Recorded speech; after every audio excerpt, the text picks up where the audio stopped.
Assalamualaikum warahmatullahi wabarakatuh. Sahabat Motivatras, jumpa kembali di channel kebanggaan kita semua, Gunanto Motivatras.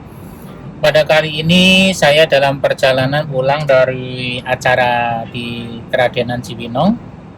Di tengah perjalanan sambil menikmati macet, izinkan saya sedikit sharing tentang sebuah tangga nih sahabat ya.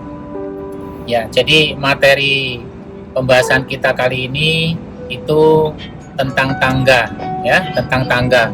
Nah, kita pasti paham ya, setiap rumah, gedung bertingkat, kontrakan, mall begitu ya, pasti memiliki tangga ya. Pasti memiliki tangga untuk mengakses dari lantai 1 menuju lantai 2 dan seterusnya. Dan menariknya tangga itu sekarang ini tidak hanya berfungsi sebagai alat penyambung ya antara satu level dengan level lainnya, tetapi sekarang sudah seperti bagian dari estetika, bagian dari seni begitu ya. Jadi keberadaan tangga itu juga bernilai seni bagi sebagian orang, apalagi yang memahami ilmu landscape dan juga arsitektur. Itu ternyata desain tangga juga mempunyai nilai keindahan tertentu begitu. Nah, beberapa orang yang memiliki rumahnya bertingkat atau perumahan atau toko-toko atau apa sajalah gitu, posisi tangga selalu ditempatkan di tempat yang strategis, kemudian bentuknya juga unik, dilihat juga nyaman begitu ya. Kalau di dalam rumah kan seperti biasa lah ya, dia nempel di tembok, kemudian naik ke atas, ada yang bentuknya melingkar ya, tergantung besar kecilnya ukuran ruangan yang ada di rumah itu. Nah, sahabat Motivatras, kalau kita cermati dengan baik, ternyata bahan pembuat tangga itu macam-macam nih. Ada yang terbuat dari besi. Kita tahu tuh ada tangga yang sudah jadi begitu ya, itu ada tuh tangga yang sudah jadi gitu. Kemudian ada tangga yang terbuat dari kayu dianyam-anyam begitu. Ada juga yang tangganya model cor ya, permanen model cor semen gitu juga ada. Itu pertama. Yang kedua, pemilihan ketinggian level tangga satu dengan tangga lain itu, tingginya tangga itu ada yang bervariasi, ada yang 15 cm, ada yang 20 cm, bahkan ada yang lebih tinggi dari itu. Kemudian biasanya di pinggir tangga itu kalau yang satu nempel ke tembok, yang satu pakai pengaman. Kemudian ada juga yang unik lagi nih sahabat nih, ada tangga yang dibuat langsung vertikal begitu. Kalau kita melihat di para penjual tangga yang dari besi, nah itu rata-rata dijual tuh tangga yang bentuknya vertikal. Jadi kalau kita naik ya tegak lurus begitu ya, luar biasa ini. Nah, apa yang kita bisa petik dari tangga itu sahabat? Tangga semakin landai, semakin miring, artinya kemiringannya semakin kecil, itu ternyata semakin mudah untuk dinaiki oleh seseorang.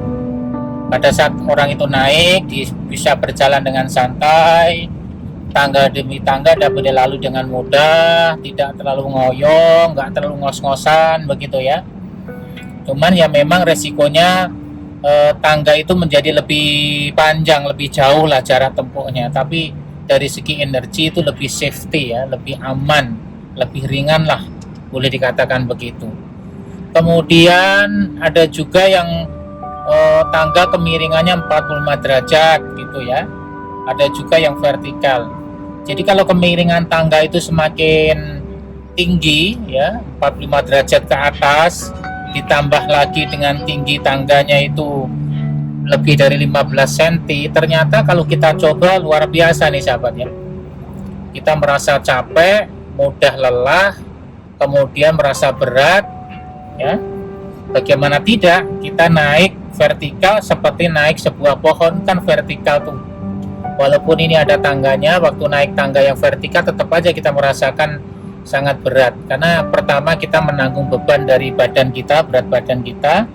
Yang kedua juga pengaruh gaya gravitasi bumi. Jadi benda bergerak ke atas, badan kita bergerak ke atas itu, kalau berat badan kita tinggi, kemudian tangannya vertikal tuh ternyata gaya gravitasinya semakin tinggi. Itulah yang menyebabkan energi kita yang kita keluarkan pada saat memanjat tangga vertikal itu luar biasa beratnya, gitu ya. Cepat lelah lah, cepat capek, ngos-ngosan nafasnya. Nah, filosofi yang bisa kita ambil adalah setiap manusia punya target hidup, punya cita, punya mimpi, ya. Nah, terkadang ada orang yang meraih mimpinya itu ingin dengan cara instan. Ya, banyaklah di antara orang-orang, di antara teman kita, saudara kita, atau bahkan orang-orang di luar sana itu ingin mencapai sesuatu itu dengan cara instan, ya. Segala cara ditempuh begitu. Ya cepat sih, ada akselerasi, cepat memang. Cuman kalau bypassnya itu terlalu kental begitu ya, keuntungannya memang dia cepat sampai, ya, tapi energi yang dibutuhkan, effortnya itu luar biasa. Kemudian kalau ada orang yang meraih mimpinya itu tahap demi tahap, begitu juga dinikmati, kayaknya juga menarik juga. Karena banyak orang-orang yang sukses karena dia meniti tangga demi tangga, tidak langsung tiba-tiba sukses gitu, ya, jarang terjadi itu. Nah, di sini ada dua pilihan nih sahabat, ada dua pilihan bagaimana kita memilih kesuksesan kita itu. Kita boleh saja memilih jalur seperti gunakan tangga vertikal, ya, tangganya pendek, tegak lurus, cepat sampai ke lantai 2. Artinya cara yang kita gunakan cara yang cepat, kilat, akselerasi boleh, tidak masalah, ya. Namun risikonya adalah kalau jatuh ya akan sakit, karena posisi tegak lurus, jatuh sakit, langsung membentur tanah, jatuh kembali ke nol dari nadir yang paling rendah, titik nadir gitu. Kemudian tenaga yang digunakan untuk menaiki tangga satu ke tangga yang lain yang vertikal itu luar biasa. Jadi di sini kita sudah tahu konsekuensi logisnya. Apabila kita ingin sukses tapi menggunakan cara yang instan, kita butuh energi yang berlipat daripada energi yang lain, ya.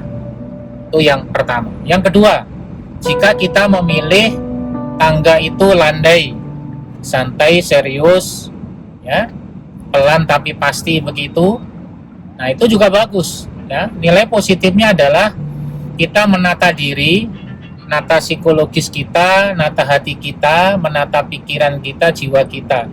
Kita nikmati proses tahap demi tahap, ya, walaupun mungkin mimpi kita itu agak lama terwujud, tapi kita kuat, ya. Akumulasi waktu demi waktu itu membuat kita tangguh. Pengalaman yang kita kumpulkan dari kumpulan waktu itu akan membuat kita lebih dewasa, lebih siap, lebih wise, ya, dan lebih cerdas, lebih bijak dalam menangani sesuatu. Nah, orang-orang yang sukses dengan dua cara ini nanti pada endingnya akan berbeda. Ya, maksud saya adalah orang yang sukses dengan cara instan, ya, dengan cara yang singkat, instan, tiba-tiba dia meraih mimpinya itu karena keberanian dan keyakinan tinggi mereka, kemudian juga pengorbanannya tinggi, itu sah-sah saja, ya. Tapi tidak ada akumulasi pengalaman yang cukup, ya, tidak mempunyai akumulasi pengalaman yang cukup untuk menghadapi apa yang terjadi pada sesi selanjutnya. Nah, ini kerugian bagi seseorang yang milih jalur yang instan. Tetapi orang yang memilih jalur satunya, yang tahap demi tahap, ya, setapak demi setapak, dinikmati begitu, biasanya jauh lebih awet, ya, jauh lebih awet, lebih safety, lebih presisi, lebih tenang begitu, ya, karena yaitu lama waktu tempuhnya itu akan menempa dirinya, begitu. Akan menempa dirinya lebih baik, sehingga akan mempunyai banyak pengalaman hidup, mempunyai banyak solusi, untuk menghadapi tahapan-tahapan selanjutnya. Jadi dari sebuah tangga kita bisa belajar hal yang positif nih sahabat ya. Kepada teman-teman, sahabat semua yang mempunyai target tertentu, ada dua pilihan. Sahabat boleh memilih jalur cepat instan, yaitu bypass menggunakan tangga yang tegak lurus, cepat ya, jangkanya pendek kalau ingin naik level. Yang kedua adalah cara tangganya landai, tahap demi setahap begitu. Ya, pilih satu di antara dua itu silahkan. Ya, saya menghargai pilihan sahabat semuanya, mau pilih yang mana boleh. Tapi tadi sudah saya jelaskan konsekuensi logisnya. Ya, artinya apabila memilih jalur cepat, sahabat sudah siap konsekuensinya. Dan apabila memilih jalur yang landai, yang tahap demi tahap, itu juga ada konsekuensinya. Ujungnya adalah tetap pada target yang dicapai, namun punyai keuntungan dan kerugian masing-masing. Selamat mencoba, semoga sukses, dan apabila sudah sukses, tularkan kesuksesan kepada orang lain. Demikian, salam sukses, salam motivators. Kita akan ketemu lagi di video tutorial, di video motivasi selanjutnya. Assalamualaikum warahmatullahi wabarakatuh.